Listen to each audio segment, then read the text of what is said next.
Hello everyone, welcome to another episode of Dan Tony Sports. My name is Dan Snyder, joined tonight by my usual cast of misfits. That is Dan Beebe, Tony Casper, Dan O'Shea. Guys, how y'all doing? Great. Oh, I'm in pain, I'll tell you that much. Oh, why are you in pain? I destroyed my legs yesterday on purpose, doing a leg workout, but I just cannot walk today. That sucks. I feel pretty beat, but it was because we had to jackhammer and dig 5 feet underground to replace a pipe. Oh, that's fun. Oh, seriously. That doesn't sound fun at all, actually. So, guys, do you know what tonight is? Better situation than the person who has to live in that while we did it. Yeah, that's a good point. Do you know what tonight is? Draft Day Eve? Draft Day Eve! Hell yeah! 3 weeks ago, we broke down the NFC and AFC East. 2 weeks ago, we broke down the NFC and AFC South. Last week, we broke down the NFC and AFC West. This week, we're doing the NFC and AFC North. Now, this is going to be one of the most fun ones that we've done because we have two picks in the top, or two teams drafting in the top 3 picks. So, a lot to work with. So, before we break down the NFC and AFC North, I do just want to talk about one thing related to the NFL draft. Then we'll talk AFC North, take a quick break, come back, finish up with NFC North and This Week in Sports History. Sound good? Sounds wonderful. Great. Fun fact that I just got from the Sports Jungle, Josh Allen has more postseason receiving TDs than OBJ. Ha! Oh, Sports Jungle. Always coming through. Who posted that? Let me see. Is it Drew Tackett, whatever his name is? Yeah, Drew Tackett. Yeah, he's like the one Bills fan besides Dan Beebe in the Sports Jungle. Chaz is in there. Oh. All right. So, 3. Before we break down the AFC North, some things have happened in the past week. Rob Gronkowski is back in the NFL. He is a member of the Tampa Bay Buccaneers. He got traded from the Patriots to the Buccaneers. The Buccaneers give up a 4th-round pick, and they get Gronkowski in a 7th-round pick. Now, some people are saying that the Patriots got fleeced because he's worth more than that. He was retired a year ago, so they just got a 4th-round pick for a 7th-round pick. They won that trade. Well, I mean, you got it for basically nothing. It's not like you were going to get Gronkowski. Like, Gronkowski wasn't coming back for you. Like, you at least got something out of him being tentatively on your roster. Right, exactly. Right. Exactly. So, how does this change things? Because the Redskins are in a weird position here because the reports have said that the Buccaneers are trying to work out a trade with the Redskins to bring Trent Williams down to Tampa Bay.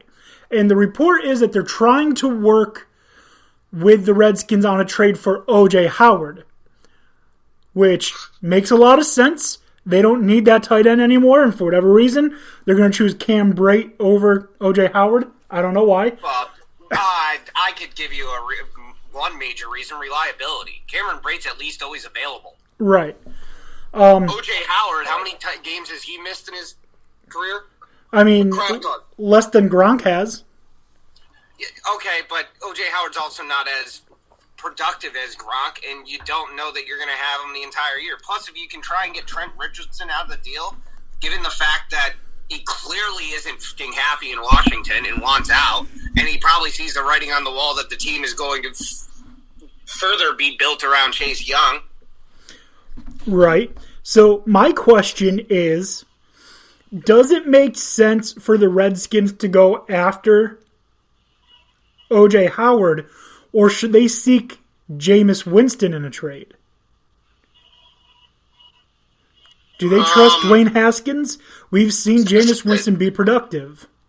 Yeah, but I don't know that... See, here's the thing. I don't know that you can get Snyder to agree with Howard. Snyder is still sold on Dwayne Haskins, wants to try and get Ron Rivera convinced, and I think it would be hard for Rivera to sign off on getting Winston. I think he'd like to get another what he would, quote-unquote, potentially see as a weapon in O.J. Howard for Haskins to have a safety blanket.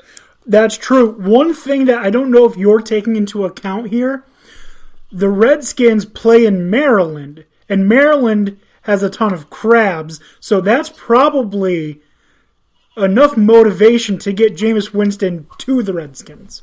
I mean, I think it's not motivation that's needed from Jameis. It's motivation that's needed from the Redskins, and I'm inclined to agree with Tony here that the Redskins have given every indication that Drew Haskins is their guy. Who's Drew Haskins? So I don't think they're gonna.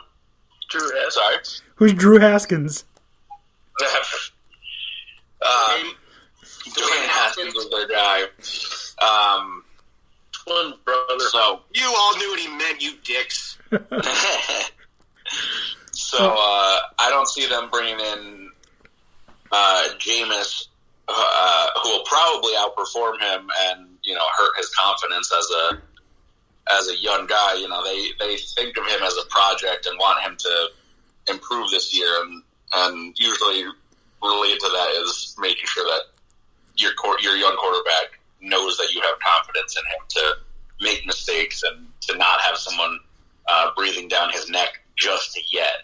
Next year, sure, they might bring in someone for competition, but usually, this early on, they try not to do that unless Jameis was aware he'd be a backup. But I don't think he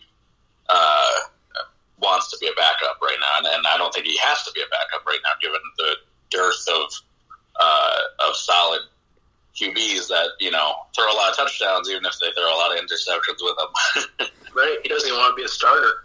Yeah. I mean, he's definitely got to want to be a starter, considering the fact that he was the one saying that Tampa doesn't need Tom Brady because he's one of the best quarterbacks in the league.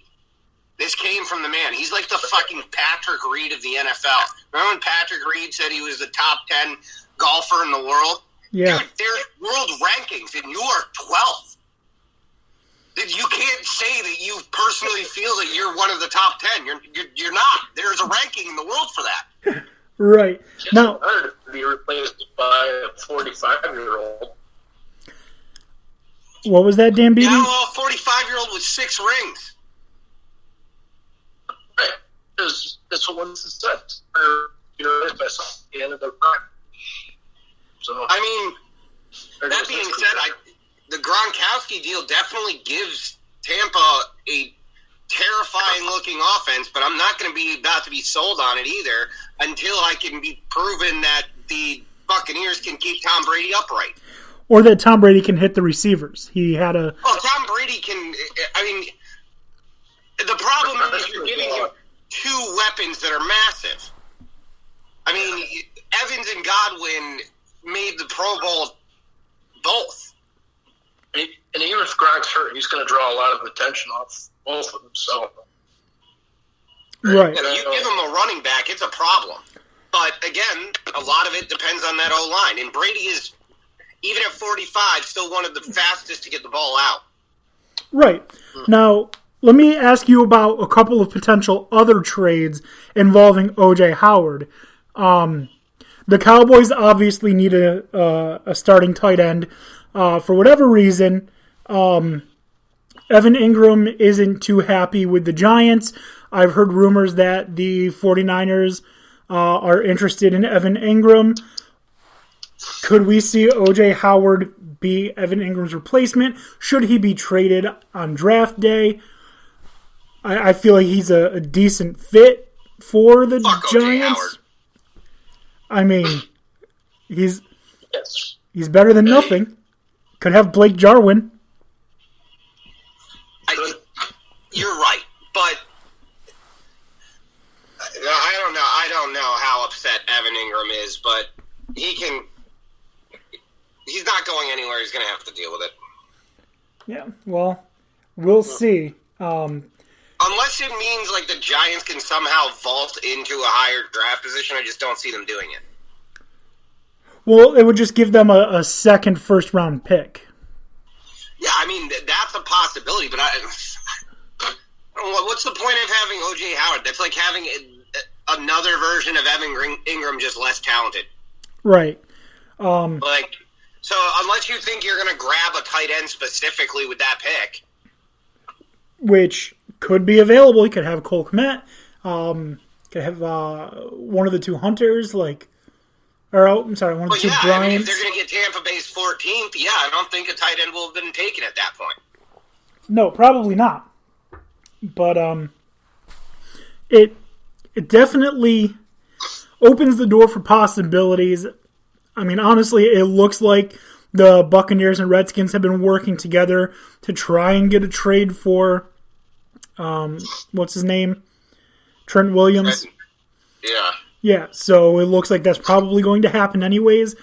But there's always some draft day fuckery. We know this. So... Mm-hmm.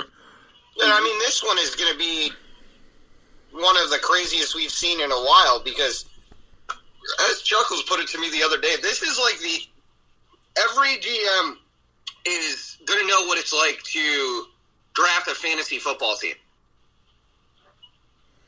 Right.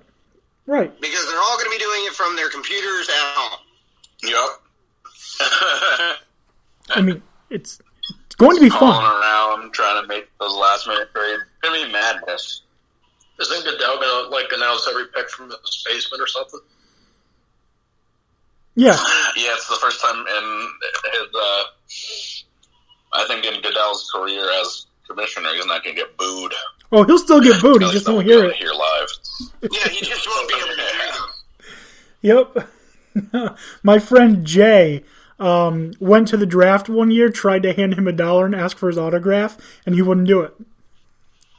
I would, if I was a member of Goodell's family, just for shits and giggles, I would wait until he does the first pick, and then when he goes, with the first pick, just go, boo!